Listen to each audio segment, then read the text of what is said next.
बिस्मिल्लाहिर्रहमानिर्रहीम। अस्सलाम वालेकुम नाज़रीन, क्लिनिक ऑनलाइन के साथ आपका मेज़बान डॉक्टर शहजाद हसन मोल हाजिर खिदमत है। एक नया प्रोग्राम, एक नया मौजू और एक नए मेहमान के साथ। नाज़रीन, एक गाड़ी है जो कि 5 लोगों के लिए बनाई गई है।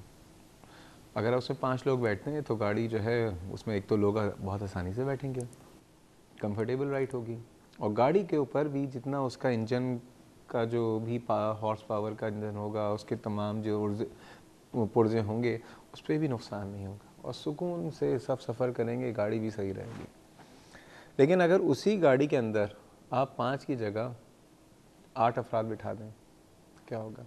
एक तो अंदर बड़ी घिचपिच हो जाएगी, अंदर बड़ी परेशानी हो जाएगी, एक दूसरे से लोग परेशान होंगे, जो है कंजेशन हो जाएगा। फिर गाड़ी भी आहिस्ता आहिस्ता सफ़र करना शुरू हो जाएगी, उसका इंजन भी जल्दी जल्दी सीज़ होगा कि भाई ये तो 5 लोगों की थी अब।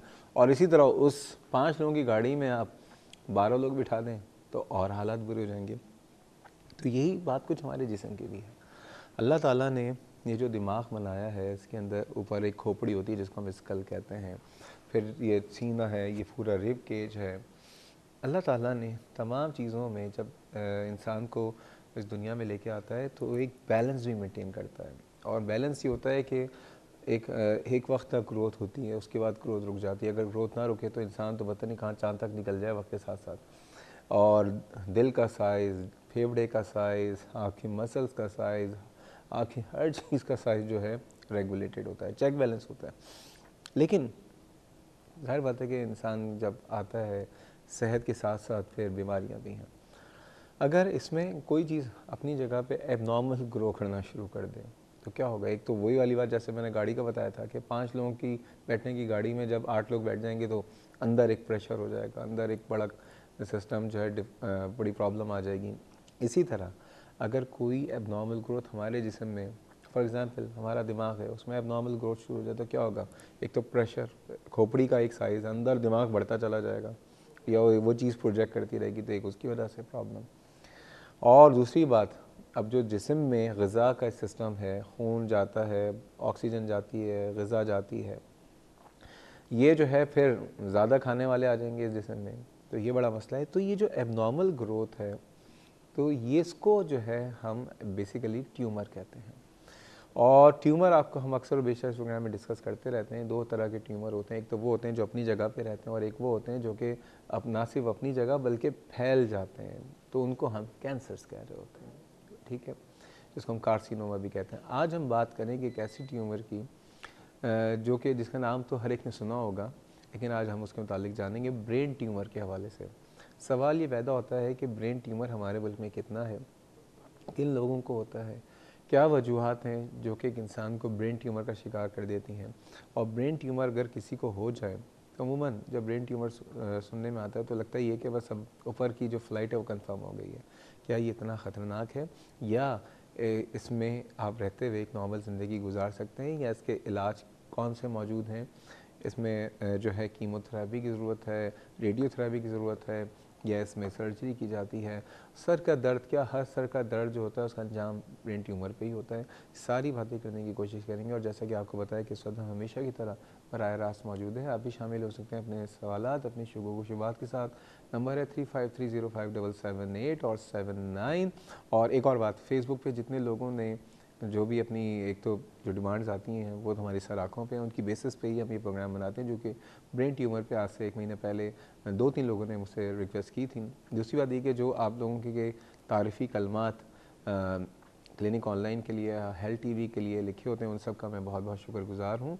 और सिर्फ एक बात कहना चाहूँगा कि हम इस प्रोग्राम में जितने लोग हैं और पूरे हेल्थ टीवी को सिर्फ आपकी दुआओं की ज़रूरत है। आइए आज के मेहमान से तारुफ़ कराता हूँ। हमारे मेहमान जो हैं बहुत खुसूसी मेहमान हैं।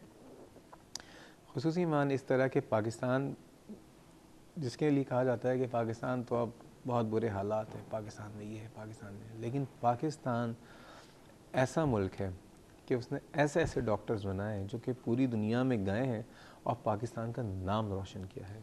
माशाल्लाह बहुत टैलेंटेड डॉक्टर्स हैं, और इसी तरह के एक टैलेंटेड डॉक्टर साहब आज हमारे साथ मौजूद हैं।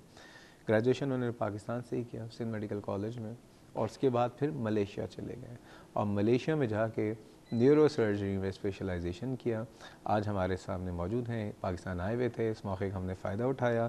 डॉक्टर आमिर सुहेल साहब कंसल्टेंट न्यूरो सर्जन हैं, मलेशिया में प्रैक्टिस कर रहे हैं। अस्सलाम वालेकुम डॉक्टर साहब। वालेकुम सलाम डॉक्टर शहजाद। कैसे मिजाज हैं? बहुत खैरियत, बिल्कुल सही।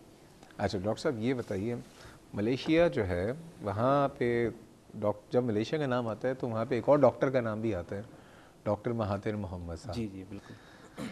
वो डॉक्टर थे। अमूमन समझा जाता है कि कोई सियासतदान ही मुल्क को चेंज करेगा, लेकिन उस डॉक्टर ने मलेशिया को सुना बड़ा चेंज किया है। हाँ ये है। बहुत साल पहले मतलब 60s में जब उनको एहसास हुआ कि उनकी कौम जो है वो तरक्की नहीं कर रही है तो उसके लिए उन्होंने एक किताब लिखी, ठीक है, द मले डिलेमा। और उसमें उन्होंने इसका जिक्र किया कि उनकी कौम में क्या क्या मतलब खामियां हैं जिसकी वजह से वो नहीं कर सकते। उसके बाद जो है वो एक कॉज लेके आए पॉलिटिक्स में, और उसके बाद तकरीबन 23 साल उन्होंने जो है उस मुल्क के अंदर वो की, मतलब हुकूमत की, और उसके साथ उस मुल्क का चेहरा और हर चीज़ उन्होंने बदल के रख दिया है। तो मतलब ये क्रेडिट जाता है, ठीक है, वहाँ क्रेडिट उनको जाता है, उनकी टीम को जाता है। तो बहुत सारे बेसिक्स चीज़ें जो है उन्होंने मतलब जो है वो किया, मतलब उसको इम्पोर्टेंस दी, उसको अहमियत दी।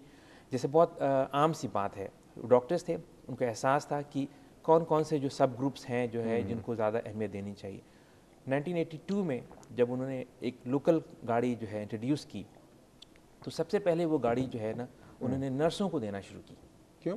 ठीक है, उनका ख्याल ये था कि डॉक्टर्स तो गाड़ी फ़ॉरन वो भी ले सकते हैं, इम्पोर्टेड भी ले सकते हैं, दूसरी गाड़ी भी ले सकते हैं। नर्सेस और पैरामेडिकल स्टाफ जिनकी आमदनी कम है, ये गाड़ियाँ उन्होंने बहुत ही आसान किस्तों पे उनको देना शुरू की। इस तरह से वो धीरे धीरे वो फैलती चली गई। दूसरा अहम काम जो उन्होंने वो ये किया, मेडिकल पॉइंट ऑफ व्यू से, वो इलाज के लिए बाहर नहीं जाते थे। अच्छा। इलाज के लिए जो है वो अपने उनके जो लोकल इदारे थे, ठीक है, उनके यहाँ जाके वो अपना इलाज कराते थे। अभी भी कुछ साल पहले उनका एक ऑपरेशन और हुआ था, तो उनके यहाँ जो वो है कौमी इदारा है अमराज कल्ब का, वहाँ वो दाखिल हुए, वहीं के लोकल डॉक्टरों से उन्होंने अपना इलाज करवाया और वहीं से सेहत होके वो वापस आए। मैं एक बात कहूँगा, हमारे जितने भी सियासतदान हैं वो डॉक्टर साहब की अगर बात सुन रहे हैं तो अच्छी बात है, अगर नहीं भी सुन रहे तो कोई उनको ज़रूर बता दे कि अगर हमारे सियासतदान हमारे ही जो है हॉस्पिटल्स में और ख़ुसूसन गवर्नमेंट हॉस्पिटल में इलाज करवाएं ना, तो आप सोचें गवर्नमेंट हॉस्पिटल की कितनी शक्ल बदल जाएगी। उनको पता चलेगा आज प्रेसिडेंट साहब आ रहे हैं, प्राइम मिनिस्टर साहब आ रहे हैं, ये मिनिस्टर आ रहे हैं, गवर्नर आ रहे हैं, हॉस्पिटल में सफाइयाँ होंगी, है ना, हॉस्पिटल की हालात बदल जाएंगे। बिल्कुल सही कह रहे हैं।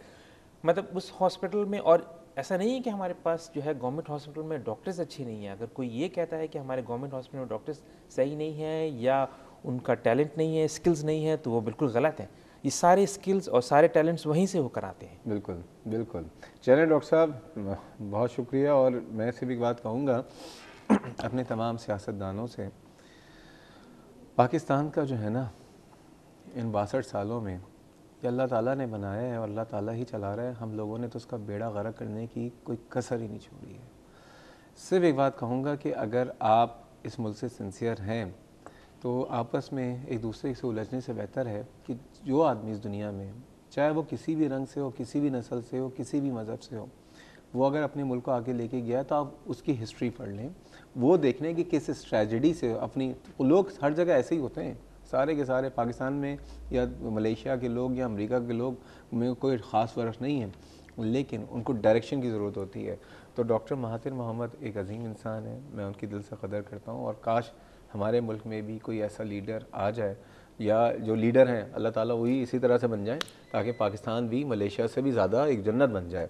डॉक्टर साहब ये बताइए, ब्रेन ट्यूमर, जी ब्रेन ट्यूमर हमारे मुल्क में, आप तो खैर मलेशिया में काम करते हैं, लेकिन फिर भी दुनिया में ब्रेन ट्यूमर कितना आम है? बहुत ज़्यादा आम नहीं है, लेकिन मतलब और दूसरे ट्यूमर्स के मुकाबले में, जैसे कि लंग्स के ट्यूमर्स हैं या ब्रेस्ट के ट्यूमर्स हैं या बड़ी और छोटी आंतों के जो ट्यूमर्स हैं, उनके मुकाबले में ये कम है। लेकिन लोगों ने ये समझ लिया है कि जिसको ब्रेन ट्यूमर है वो अब, जैसे कि अभी आपने थोड़ी देर पहले जो है जिक्र किया कि उसका मौत का परवाना आ गया है, ऐसा बिल्कुल नहीं है। ठीक है, ये जो कॉन्सेप्ट है ये बिल्कुल गलत है। ये गलत है? गलत है। चलें इसको अभी हम पूछेंगे ये क्यों समझा जाता है। नाज़रीन, बात हो रही है आज ब्रेन ट्यूमर के हवाले से, पूरा प्रोग्राम ब्रेन ट्यूमर के हवाले से।